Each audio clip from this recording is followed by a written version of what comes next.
매출 45조 원. 세계 1위 독일 가스 기업이 삼성 공장 안에 직접 들어와서 반값 세일을 시작했습니다. 수십 년간 가격을 불러왔던 독점 기업이 스스로 가격을 절반으로 깎은 겁니다. 독점 기업이 가격을 내리는 경우는 딱 하나입니다. 누군가 그 독점을 깨뜨렸을 때죠. 그리고 그 누군가는 놀랍게도 한국의 중소기업들이었습니다. 55배까지 폭등시키며 전 세계를 쥐고 흔들던 독점이 불과 2년 만에 무너졌습니다. 지금부터 그 충격적인 전말을 공개합니다. 시작하기 전 구독과 좋아요, 그리고 대한민국 화이팅 댓글로 한국을 응원해주세요. 경기도 평택 삼성 반도체 캠퍼스 정문을 통과하는 순간 차창 너머로 거대한 철골 구조물이 눈에 들어왔습니다. 크레인 3대가 동시에 움직이고 있었고 용접 불꽃이 흐린 하늘 아래서 파랗게 튀고 있었습니다. 저는 조수석에서 몸을 앞으로 기울였습니다. 심장이 묵직하게 내려앉는 느낌이었습니다. 저 공사를 지휘하고 있는 건 삼성이 아닙니다. 우리 린데입니다. 매출 45조 원. 전 세계 100개국 이상의 산업용 가스를 공급하는 세계 최대 가스 기업. 그 린데가 지금 고객 공장 안에 직접 들어와서 설비를 짓고 있는 겁니다. 가격은 기존의 절반으로 깎았습니다. 불과 3년 전만 해도 우리가 가격을 부르면 상대방은 고개를 끄덕이는 수밖에 없었습니다. 대체할 곳이 없었으니까요. 그런데 지금 저는 고객의 공장 안에 서서 반값에 가스를 팔겠다고 설비를 올리고 있습니다. 공급자가 고객 집 앞마당에 가게를 차리고 세일을 외치는 꼴입니다. 30년 넘게 이 업계에 있었지만 이런 광경은 처음이었습니다. 하지만 진짜 충격적인 건 따로 있었습니다. 이 모든 상황을 만들어낸 게 구글도 아니고 인텔도 아니고 어떤 거대 기업도 아니라는 사실이었습니다. 한국의 중소기업 몇 곳이었습니다. 직원 수백 명짜리 회사들이 우리의 수십 년 독점을 무너뜨린 겁니다. 구독과 좋아요 한 번이 이런 이야기를 계속 만들어가는 큰 힘이 됩니다. 저는 클라우스 슈미트, 린데 아시아 태평양 전략 총괄 부사장입니다. 미넨 공대에서 화학공학을 전공했고 졸업 직후 린데에 입사해서 30년을 이 회사에 바쳤습니다. 아버지도 독일 화학산업의 전설적인 기업 BASF에서 평생을 보냈고 은퇴하면서 제게 이런 말을 남겼습니다. 클라우스, 세상의 모든 것은 변해도 독일의 기술만은 영원하다. 저는 그 말을 한 번도 의심해 본 적이 없었습니다. 적어도 한국 출장을 오기 전까지는요. 오늘 영상에서는 3가지 이야기를 해드리겠습니다. 첫째, 반도체 특수가스와는 보이지 않는 전쟁터에서 도대체 무슨 일이 벌어졌는지. 둘째, 수십 년간 철벽이었던 독점이 어떻게 2년 만에 무너졌는지. 셋째, 세계 최대 가스 기업의 임원인 제가 왜 고객 공장 안에 서서 반값 세일을 해야 하는 처지가 됐는지. 이 3가지를 제가 직접 겪은 이야기로 풀어드리겠습니다. 시계를 3년 전으로 돌려보겠습니다. 그때만 해도 세상은 완벽했습니다. 적어도 저한테는요. 먼저 반도체 특수가스가 뭔지, 왜 이게 이렇게 중요한 건지 쉽게 설명드리겠습니다. 반도체를 요리에 비유하면 웨이퍼라는 얇은 판 위에 머리카락보다 수천 배 얇은 회로를 그리고 깎아내고 씻어내는 작업을 수백 번 반복합니다. 이 모든 과정에서 반드시 필요한 게 특수가스입니다. 반도체 공장의 혈액이라고 불리는 이유가 여기에 있죠. 그런데 이 가스는 우리가 숨쉬는 공기와는 차원이 다릅니다. 순도가 99.999% 이상이어야 합니다. 소수점 아래 9가 5개입니다. 불순물이 0.001%만 섞여도 반도체 회로가 망가집니다. 눈에 보이지도 않는 선을 긋는 작업이니까요. 네온, 크립톤, 제논, 이런 희귀가스들이 핵심입니다. 특히 네온은 반도체 회로를 그리는 노광 공정에서 레이저의 핵심 원료입니다.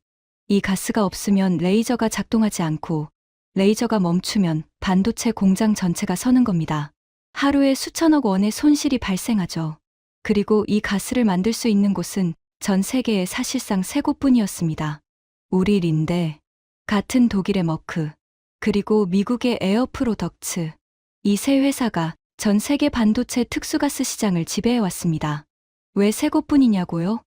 99.999% 순도의 가스를 정제하고 합성하는 기술이 상상 이상으로 어렵기 때문입니다. 수십 년간 쌓아온 노하우와 수천 건의 특허가 거대한 성벽 역할을 했습니다. 새로운 회사가 도전하려면 최소 10년에서 20년은 걸린다는 게 업계의 상식이었습니다. 저는 이 구조가 영원할 거라고 믿었습니다. 아니, 믿는 정도가 아니라 당연한 사실이었습니다. 제가 아시아 시장을 맡은 건 15년 전이었습니다.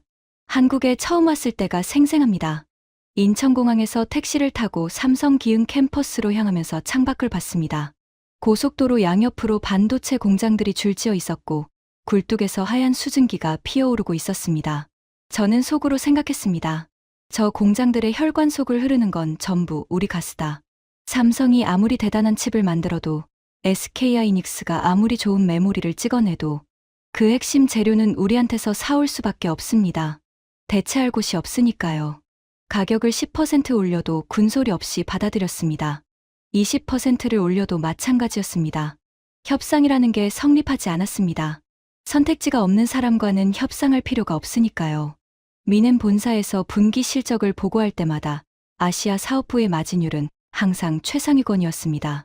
이사회 멤버들이 아시아는 걱정 없군이라고 할 때마다 저는 어깨를 펴고 돌아왔습니다. 아시아에서 가장 큰 고객은 단연 한국이었고 한국에서 가장 큰 고객은 삼성이었습니다. 한국 출장을 올 때마다 삼성과 SK의 구매 담당자들과 저녁을 먹었습니다. 강남의 고급 레스토랑에서 한우 코스를 대접받았고 식탁 위에는 항상 좋은 와인이 놓여 있었습니다. 그들의 태도는 한결같았습니다. 정중하고 조심스럽고 가격 이야기는 거의 꺼내지 않았습니다. 돌이켜보면 그건 예의가 아니라 체념이었을 겁니다. 우리 말고는 갈 데가 없다는 걸 알고 있었으니까요. 한 번은 삼성의 한 구매 임원이 식사 자리에서 조심스럽게 물었습니다. 슈미트 부사장님, 내년 계약 단가를 좀 조정할 수 있을까요? 저는 와인잔을 내려놓고 미소를 지었습니다. 김 상무님, 우리도 원가가 올랐어요. 오히려 단가를 좀 올려야 하는 상황인데 오랜 파트너니까 현재 수준을 유지하는 것 자체가 최대한의 배려입니다. 김 상무는 고개를 끄덕였습니다. 더 이상 말이 없었습니다. 선택지가 없다는 걸 그도 알고 있었으니까요. 이게 독점의 맛이었습니다. 한번 경험하면 이 구조가 영원하기를 바라게 됩니다. 아버지가 남긴 말이 더 굳건하게 느껴졌습니다. 독일의 기술은 정말로 영원한 것 같았습니다. 99.999%라는 벽 앞에서 어떤 도전자도 성공한 적이 없었으니까요. 하지만 세상에 영원한 건 없다는 사실을 저는 도쿄에서 처음 감지하게 됩니다. 3년 전 가을이었습니다. 도쿄 긴자의 한 고급 레스토랑. 저는 오랜 지인을 만나러 갔습니다. 일본 경제산업성에서 소재 전략을 총괄하는 나카무라 심의관이었습니다. 나카무라와는 10년 넘게 알고 지낸 사이였습니다. 독일과 일본, 두 나라의 소재 산업을 연결하는 자리에서 여러 번 마주쳤고 서로의 전문성을 인정하는 관계였습니다. 하지만 그날의 만남은 분위기가 좀 달랐습니다. 나카무라가 먼저 연락을 해왔고 꼭 직접 만나서 할 이야기가 있다고 했습니다. 레스토랑 안쪽 개인 룸에 자리를 잡았습니다. 대나무 칸막이 너머로 물 흐르는 소리가 들렸습니다. 나카무라가 사케를 한 잔 따르더니 말했습니다. 슈미트 씨, 한국 불화수소 국산화 소식 들었지요? 저는 고개를 끄덕였습니다. 물론 들었습니다. 당시 일본 정부가 한국의 불화수소 수출을 규제한 게 큰 뉴스였으니까요. 일본이 전 세계 불화수소 시장의 대부분을 차지하고 있었고 그걸 무기로 한국을 압박한 겁니다. 나카무라가 사케잔을 내려놓으며 말했습니다.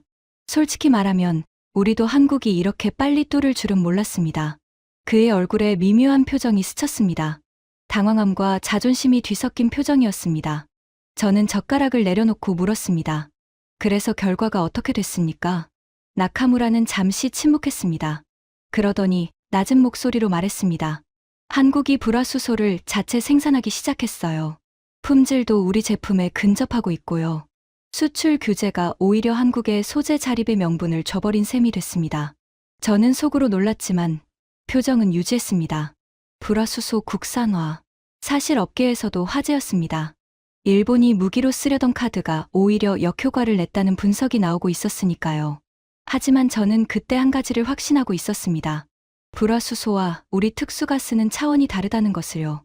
나카무라 씨, 불화수소는 유감이지만 특수가스는 다른 문제입니다. 저는 자신감 있게 말했습니다. 네온이나 크립톤 같은 희귀가스를 99.999% 순도로 정제하는 건 불화수소하고는 비교할 수 없을 만큼 난이도가 높습니다. 최소 15년에서 20년의 기술 축적이 필요해요. 한국이 아무리 빨라도 이건 못 뚫습니다. 나카무라가 고개를 끄덕였습니다. 그렇겠죠. 우리 불화수소는 순도 장벽이 상대적으로 낮았어요. 린데의 특수가스는 완전히 다른 레벨이니까. 두 잔째 사케를 마시면서 우리는 자연스럽게 한국의 소재 의존도에 대해 이야기했습니다. 나카무라가 말했습니다. 한국은 반도체 세계 1위를 자랑하지만 그 반도체를 만드는 핵심 소재는 전부 해외에서 사오고 있어요. 심장은 강하지만 혈관은 남의 것인 셈이죠. 저는 사케잔을 기울이며 대답했습니다. 우리 린데가 그 혈관을 쥐고 있는 거고요. 두 사람의 눈이 마주쳤습니다. 말하지 않아도 통하는 공감이 있었습니다. 일본은 불화수소로 한번 쏘아봤다가 실패했지만 우리 특수가스는 그보다 훨씬 높은 벽입니다. 한국이 반도체를 만드는 한 이 의존 구조는 깨지지 않을 겁니다. 레스토랑을 나서면서 도쿄의 밤 공기가 차갑게 볼을 스쳤습니다. 나카무라와 악수를 하면서 저는 말했습니다. 우리는 일본처럼 서툴게 카드를 쓰지 않을 겁니다. 조용히 독점을 유지하면 되는 거니까요. 나카무라가 쓴웃음을 지었습니다. 현명한 판단이에요, 슈미트 씨. 택시 뒷자리에 앉으면서 저는 편안한 기분이었습니다. 도쿄 타워의 붉은 불빛이 차창에 비쳤고 라디오에서는 재즈 피아노가 흘러나오고 있었습니다. 일본은 불화수소라는 카드를 잘못 써서 한국한테 뒤통수를 맞았지만 우리는 다릅니다. 가격을 급격히 올려서 자극할 필요도 없고 수출을 규제해서 명분을 줄 필요도 없습니다. 그냥 조용히 독점을 유지하면서 적당한 프리미엄을 받으면 되는 겁니다. 반도체 특수가스의 99.999% 순도 장벽. 이건 어떤 나라도 어떤 기업도 단기간에 넘을 수 없는 절대적인 성벽입니다. 적어도 저는 그렇게 믿고 있었습니다. 하지만 그로부터 채 6개월도 지나지 않아 전 세계를 뒤흔든 사건이 터집니다. 그리고 그 사건이 제가 30년간 당연하게 여겼던 모든 것을 흔들어 놓게 됩니다. 그날이 오기 전까지 저는 정말 한치의 의심도 없었습니다. 아버지의 말처럼 독일의 기술은 영원할 거라고요. 그 자신감이 얼마나 어리석었는지 저는 곧 뼈저리게 깨닫게 됩니다. 도쿄에서 나카무라를 만나고 돌아온 뒤 저는 평소처럼 미넨 본사와 아시아 지사를 오가며 일했습니다. 아시아 시장은 안정적이었고 한국의 삼성과 SK하이닉스는 여전히 우리의 가장 충실한 고객이었습니다. 분기마다 올라가는 매출 그래프를 보면서 저는 은퇴할 때까지 이 구조가 유지될 거라고 생각했습니다. 그런데 그해 겨울 뉴스가 심상치 않았습니다.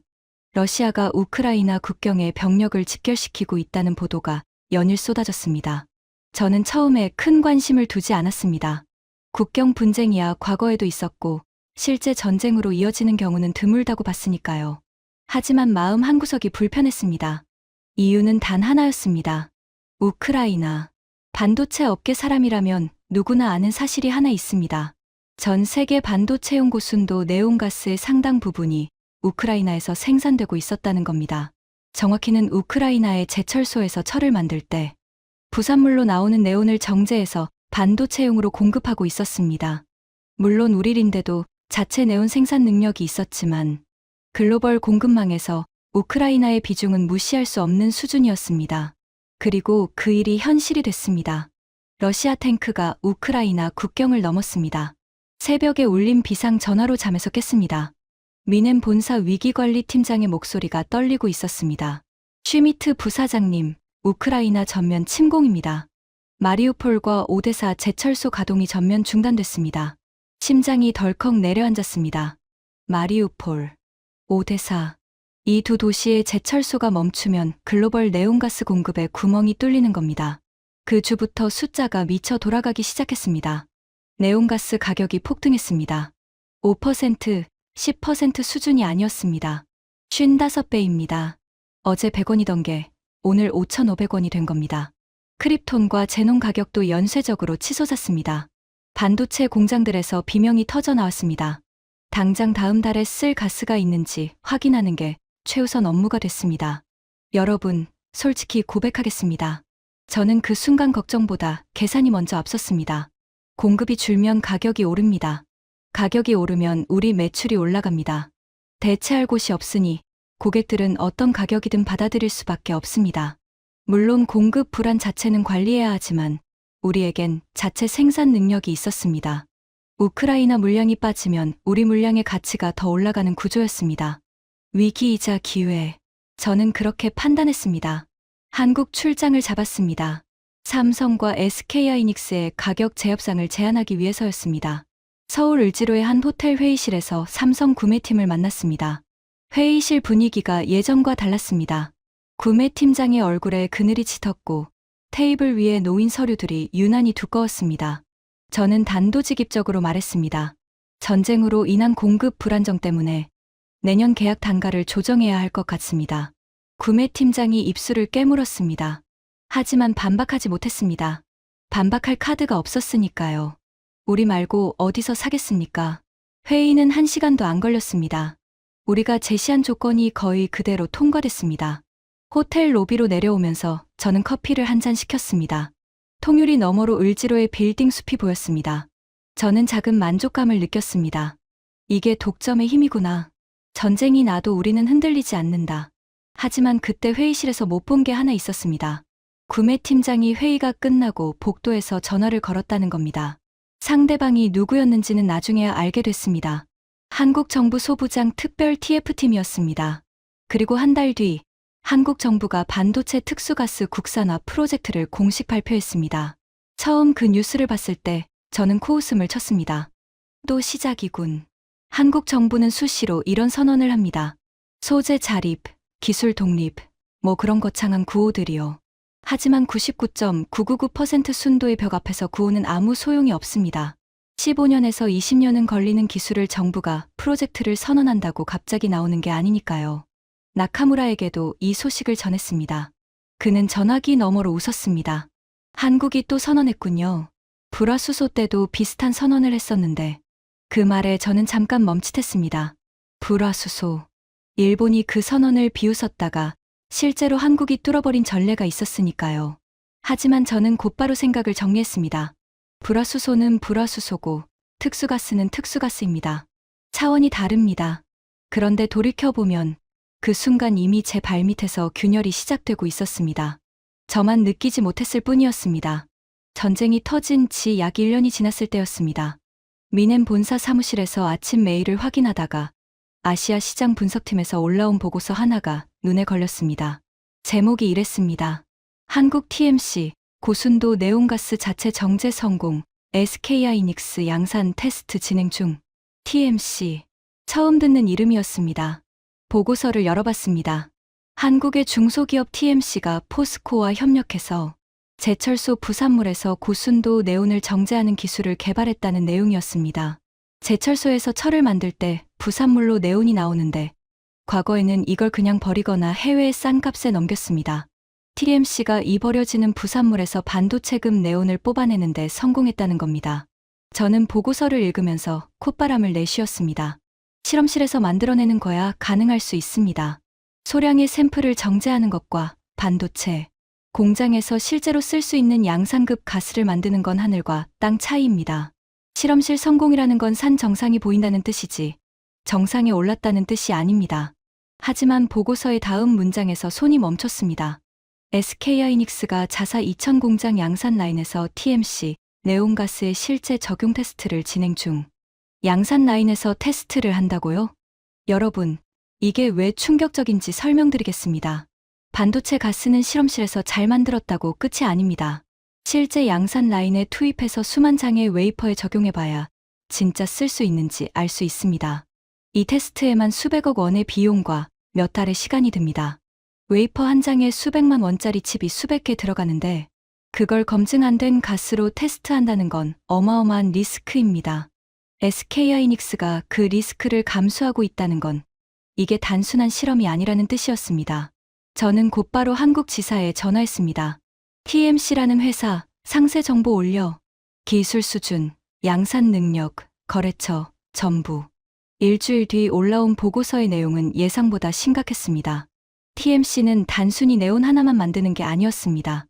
네온에서 시작해서 크립톤, 제논까지 자체 정제 기술을 확보하고 있었습니다. 그리고 가장 놀라운 건 리사이클링 기술이었습니다. 한 번 사용한 가스를 90% 이상 회수해서 다시 쓸 수 있는 기술을 상용화했다는 겁니다.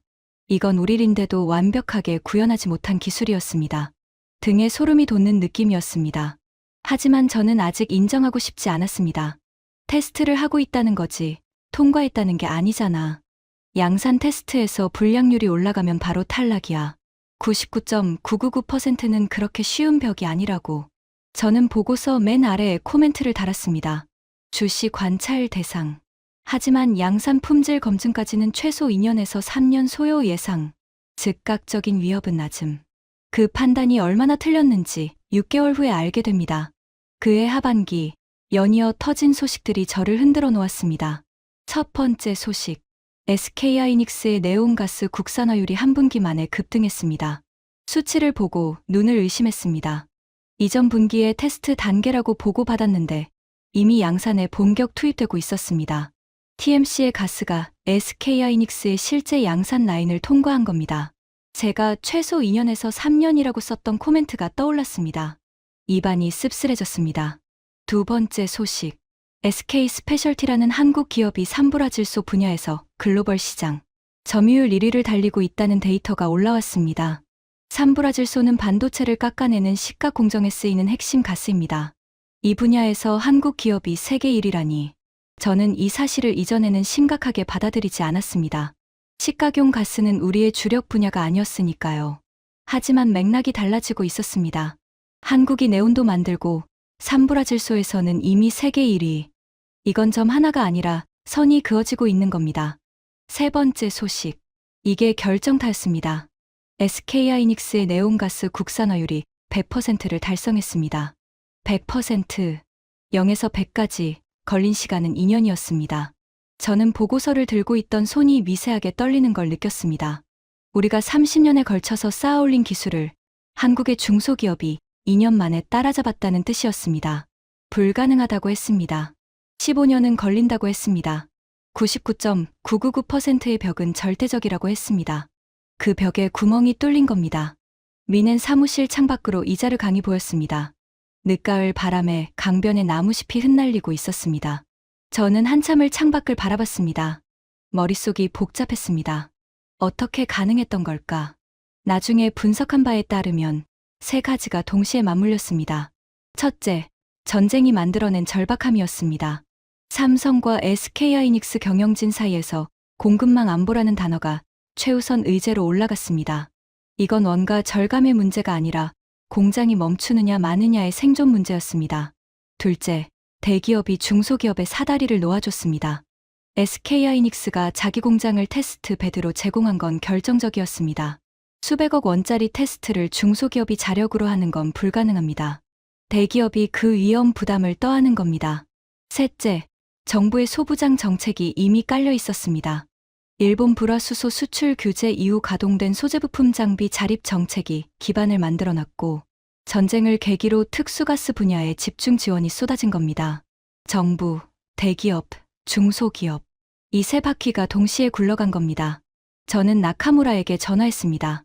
수화기 너머로 그의 목소리가 들렸습니다. 들었습니다. 슈미트 씨. 네온가스 100% 국산화. 저는 말했습니다. 2년입니다. 불화수소 때보다 빠릅니다. 나카무라는 한참 침묵했습니다. 그 침묵이 무엇을 의미하는지 저는 알고 있었습니다. 일본이 불화수소로 당한 것과 같은 일이 이번에는 우리한테 일어나고 있다는 걸 그도 깨달은 겁니다.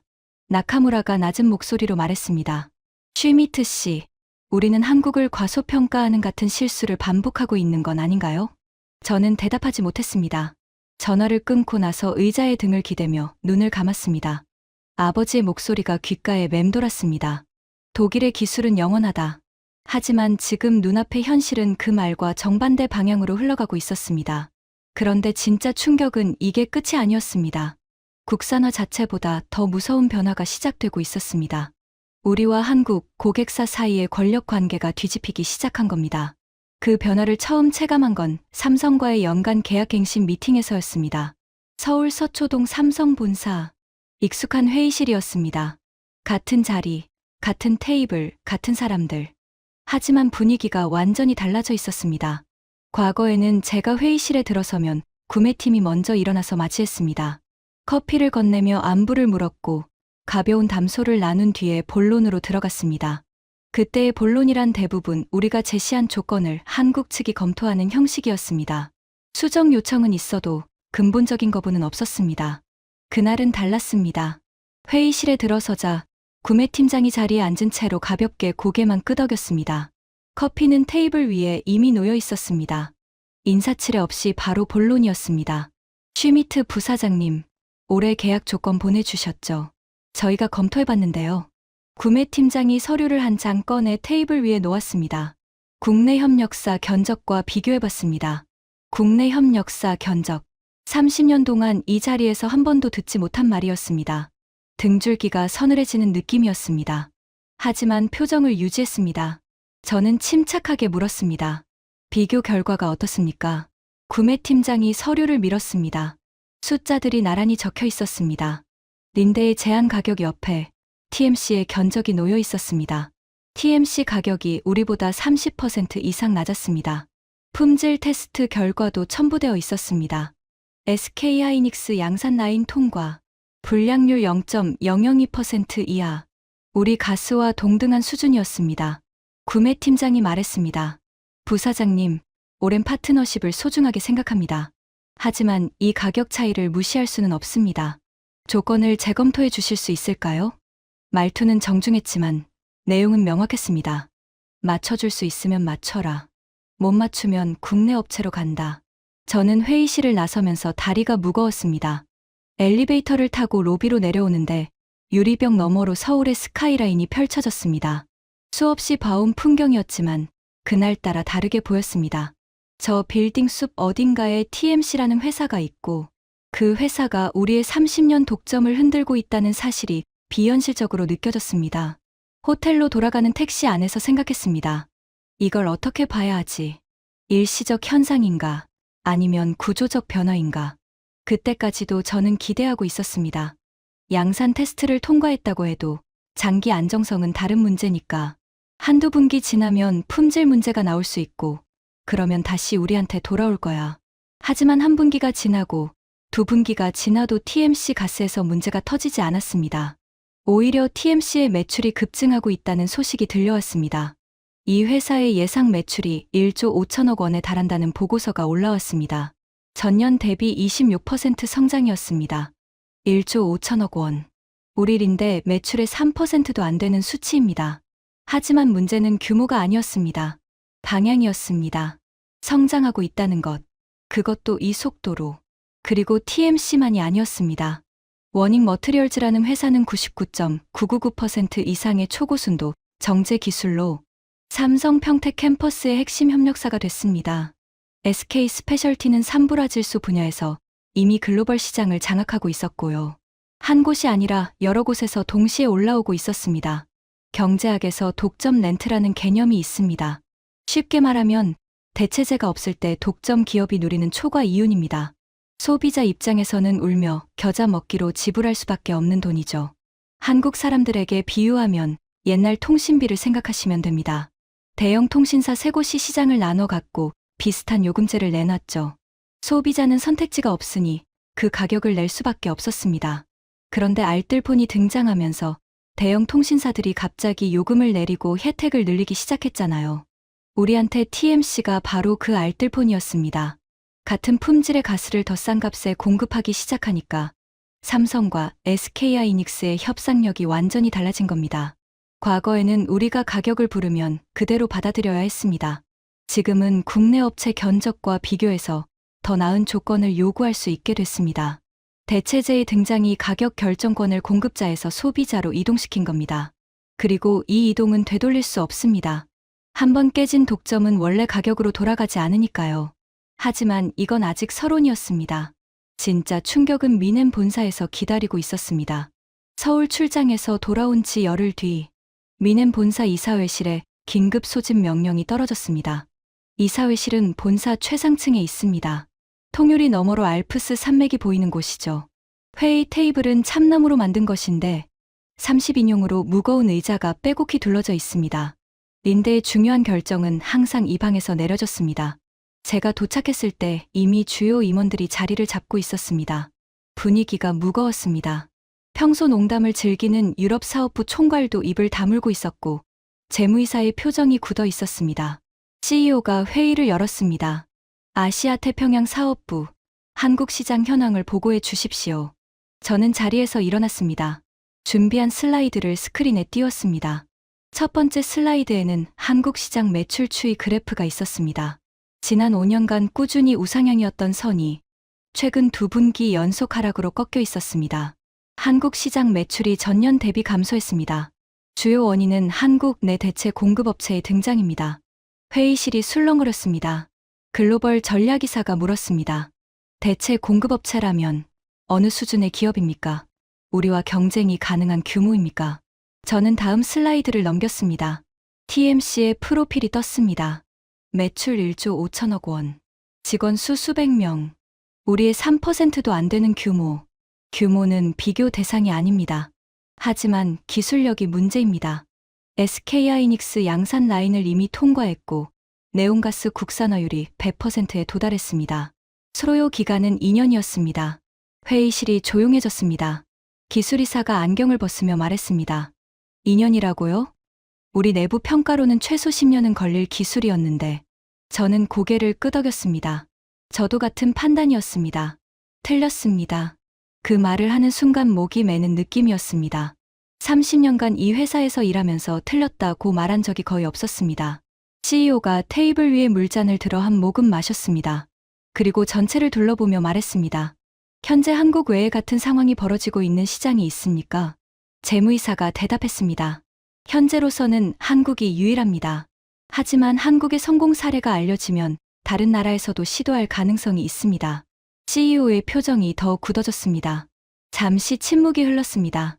회의실 밖에서 비서의 전화 소리가 희미하게 들렸습니다. 아무도 말을 꺼내지 않았습니다. CEO가 말했습니다. 우리가 택할 수 있는 옵션은 3가지입니다. 첫째, 현재 가격을 유지하고 시장 점유율 하락을 감수한다. 둘째, 가격을 인하하고 점유율을 방어한다. 셋째, 가격 인하에 더해 현지화 투자를 통해 물류 비용을 제거하고 가격 경쟁력을 극대화한다. 그가 저를 바라봤습니다. 슈미트 부사장, 당신의 의견은? 저는 잠시 생각했습니다. 첫 번째 옵션은 사실상 한국 시장을 포기하겠다는 뜻이었습니다. 삼성과 SK라는 세계 최대 고객을 잃을 수는 없습니다. 두 번째 옵션은 중간 지점이지만 물류비 때문에 한국 로컬 업체와의 가격 격차를 완전히 좁힐 수 없습니다. 저는 대답했습니다. 세 번째입니다. 삼성 평택 캠퍼스 안에 온사이트 공기분리 장치를 건설해야 합니다. 고객 공장 안에 직접 들어가서 그 자리에서 가스를 만들어 바로 공급하는 겁니다. 물류비가 사라지니 가격을 지금의 절반까지 낮출 수 있습니다. 회의실이 웅성거렸습니다. 유럽 사업부 총괄이 말했습니다. 고객 공장 안에 우리 설비를 짓는다고요? 그건 사실상 고객 집 앞에 가게를 차리는 것 아닙니까? 저는 고개를 끄덕였습니다. 맞습니다. 하지만 그렇게 하지 않으면 한국 시장을 잃습니다. CEO가 손을 들어 정적을 만들었습니다. 그리고 결정을 내렸습니다. 세 번째 옵션으로 갑니다. 한국 시장 가격 50% 인하.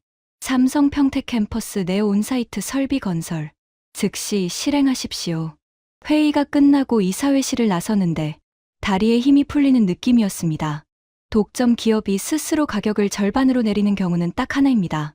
누군가가 그 독점을 깨뜨렸을 때, 그리고 그걸 깨뜨린 건 구글도, 인텔도, 어떤 거대 기업도 아닌 한국의 중소기업들이었습니다. 사무실로 돌아와서 의자에 앉았습니다.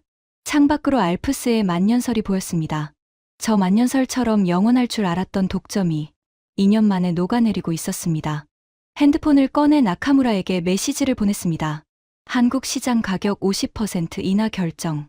삼성 공장 안에 설비 짓기로 했습니다. 1분 뒤 답장이 왔습니다. 우리가 불화수소 때 한 선택과 정반대군요. 슈미트 씨 쪽이 현명합니다. 하지만 결과는 같을지도 모릅니다. 결과는 같을지도 모른다. 그 말이 가슴에 꽂혔습니다. 일본은 수출 규제라는 공격적 카드를 썼다가 한국의 자립을 촉발했고, 우리는 가격 인하라는 방어적 카드를 쓰고 있지만 한국이 이미 자립에 성공한 이상 결국 주도권은 넘어간 겁니다. 공격이든 방어든 이미 한국은 우리 없이도 되는 나라가 됐습니다. 그리고 더 무서운 소식이 기다리고 있었습니다. 우리만 이 결정을 내린 게 아니었습니다. 같은 독일의 머크가 아예 R&D, 거점 자체를 한국으로 옮기고 있었습니다. 한국 자회사를 통해 가스 공급 시스템을 국내에서 직접 생산하면서 고객사 장비 비용을 연간 3천억 원 이상 절감시키는 성과를 내고 있다는 보고서가 올라왔습니다. 프랑스의 에어리퀴드도 마찬가지였습니다. 희귀가스 정제 설비와 수소 투자를 확대하면서 한국 내 입지를 넓히고 있었습니다. 우리만 당한 게 아니었습니다. 업계 전체가 한국으로 달려가고 있었습니다. 그 이유는 단순했습니다. 한국에 오지 않으면 시장을 잃으니까.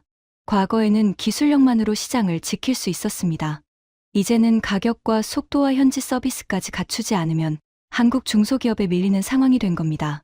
갑과 을의 위치가 완전히 바뀐 겁니다. 저는 비행기 표를 끊었습니다. 한국행이었습니다. 이번에는 가격을 올리러 가는 게 아니었습니다. 우리 회사 설비를 삼성 공장 안에 짓겠다고 고객한테 허락을 받으러 가는 겁니다. 3년 전 같은 자리에서 가격을 올려달라는 우리말에 고개를 끄덕일 수밖에 없었던 삼성 구매팀장. 이번에는 제가 고개를 끄덕여야 할 차례였습니다. 비행기에 올라 자리에 앉았습니다. 창밖으로 미넨 공항의 활주로가 보였습니다. 이륙하면서 도시의 불빛이 점점 작아졌습니다. 알프스의 산봉우리들이 구름 위로 머리를 내밀고 있었습니다. 아버지의 말이 또 떠올랐습니다. 독일의 기술은 영원하다. 저는 눈을 감았습니다. 영원한 건 없었습니다. 그리고 삼성 평택에서 제가 직접 목격한 것이 저희 마지막 편견마저 완전히 무너뜨리게 됩니다. 다시 현재로 돌아오겠습니다. 경기도 평택, 삼성 반도체 캠퍼스. 저는 안전모를 쓰고 공사 현장 한가운데 서 있었습니다. 코끝으로 쇳가루 냄새가 스며들었고 크레인이 철골을 들어 올릴 때마다 바닥이 미세하게 진동했습니다. 우리 린데의 8번째 온사이트 공기분리 장치. 수백억 원짜리 설비가 고객 공장 안에 올라가고 있었습니다. 온사이트. 이 단어의 의미를 다시 한번 생각해 봤습니다. 예전에는 미넨 공장에서 가스를 만들어서 배에 실었습니다. 독일에서 한국까지 컨테이너로 보내면 물류비만 수십억 원이 들었죠. 하지만 그래도 괜찮았습니다. 어차피 우리밖에 없으니까요. 물류비를 포함해서 가격을 불러도 상대방은 받아들일 수밖에 없었습니다.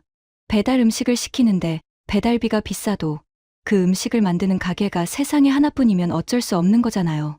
그런데 지금은 그 가게가 손님 집 주방에 직접 들어와서 요리를 하고 있습니다. 물류비를 없애서라도 가격을 맞춰야 하니까요. 누구한테 맞추느냐고요? 한국 중소기업들이 제시하는 가격이에요. 현장을 돌아보면서 저는 한국인 프로젝트 매니저와 나란히 걸었습니다. 삼성 쪽에서 파견 나온 박 부장이라는 사람이었습니다. 안전모 아래로 까만 머리카락이 삐져나와 있었고 손에는 태블릿을 들고 공정 일정을 체크하고 있었습니다. 박 부장이 설비 도면을 가리키며 말했습니다. 슈미트 부사장님, 이번 설비는 기존보다 처리 용량을 30% 늘려주셔야 합니다. 내년에 평택 3기 라인이 본격 가동되면 가스 수요가 급증하거든요. 저는 고개를 끄덕였습니다. 그런데 그 다음 말에서 등골이 서늘해졌습니다.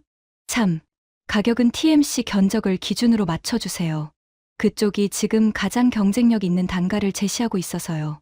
TMC 견적을 기준으로 3년 전만 해도 상상할 수 없는 말이었습니다. 그때는 우리 린데의 견적이 곧 시장 가격이었습니다. 비교할 대상 자체가 없었으니까요. 그런데 지금은 한국 중소기업의 견적이 기준이 되고 세계 최대 가스 기업인 우리가 거기에 맞춰야 하는 상황이 된 겁니다. 저는 애써 표정을 관리하며 대답했습니다. 물론이죠. 최적의 조건을 제안하겠습니다. 하지만 속은 쓰라렸습니다. 가격을 부르는 쪽에서 가격에 맞추는 쪽으로, 갑에서 을로 30년간 한 번도 경험해보지 못한 위치였습니다. 공사 현장 한쪽에서 잠시 쉬면서 커피를 마셨습니다. 종이컵을 감싼 손이 미세하게 떨리고 있었습니다. 추루이 때문이 아니었습니다.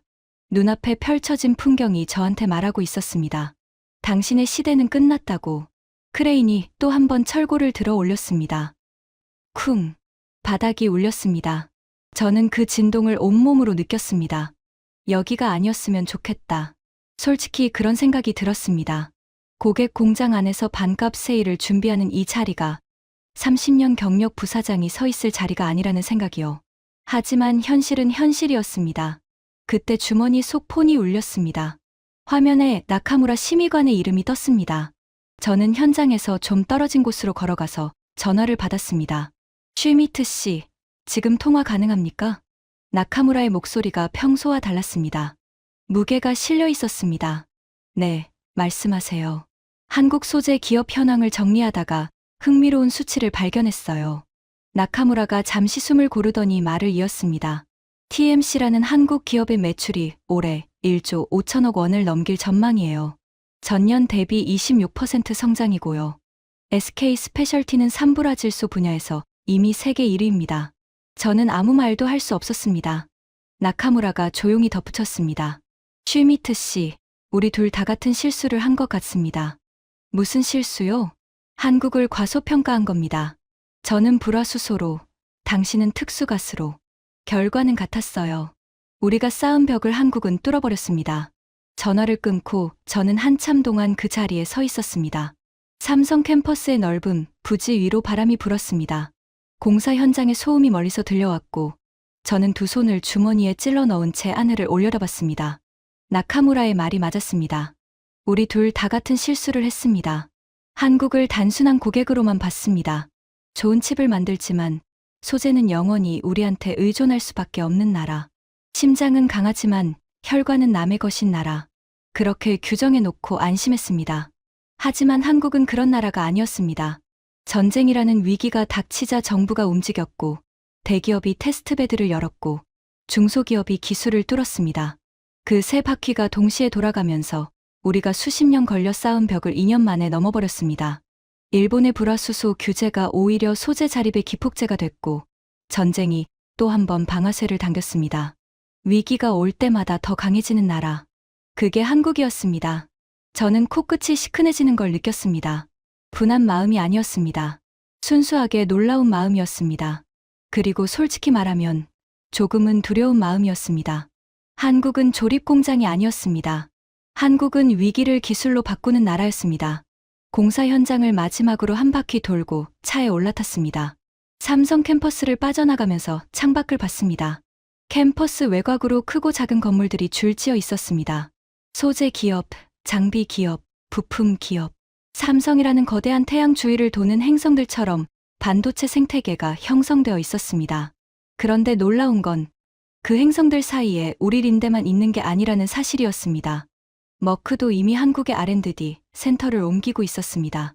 가스 공급 시스템을 한국에서 직접 생산하면서 고객 비용을 연간 3천억 원 이상 절감시키는 성과를 거뒀다는 보고를 받았습니다.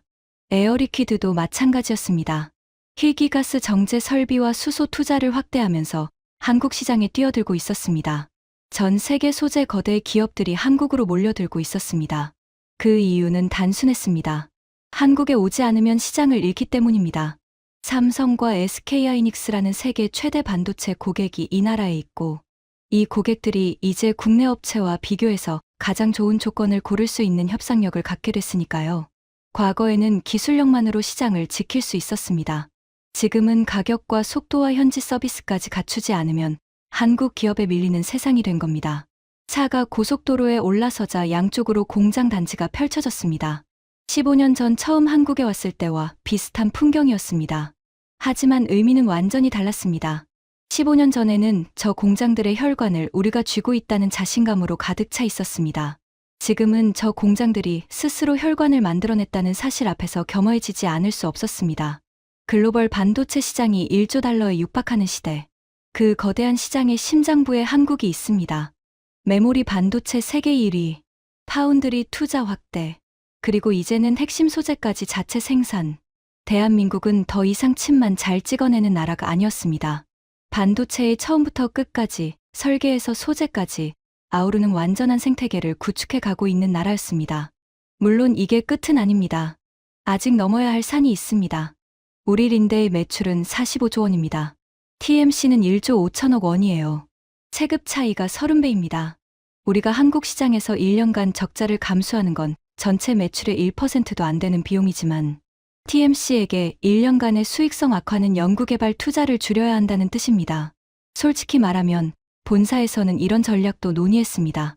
가격을 극단적으로 낮춰서 한국 중소기업들의 체력을 소진시키자는 의견이요. 업계에서는 이걸 치킨 게임이라고 부릅니다. 하지만 저는 그 전략이 통하지 않을 거라고 생각합니다. 왜냐하면 저는 이미 한 번 봤기 때문입니다. 일본이 불화수소로 한국을 압박했을 때 어떤 일이 벌어졌는지를요. 한국 정부가 움직이고 대기업이 테스트베드를 열고 중소기업이 기술을 뚫었습니다. 결국 살아남은 한국 기업들은 대기업의 장기 계약이라는 안전망 위에서 기술을 고도화했고 오히려 더 강해져서 돌아왔습니다. 같은 패턴이 지금 반복되고 있습니다. 삼성과 SK가 국내 협력사들과 장기 공급 계약을 맺고 공동 연구 펀드를 조성하고 있다는 소식을 들었습니다. 한국은 위기가 올 때마다 이런 연대를 만들어내는 나라입니다.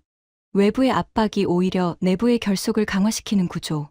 그걸 이제야 이해했습니다. 그리고 진짜 승부는 지금부터입니다. 반도체 공정은 계속 진화합니다. GAA 구조, 3D 드램, 차세대 공정에는 지금과는 전혀 다른 새로운 전구체와 특수가스가 필요합니다.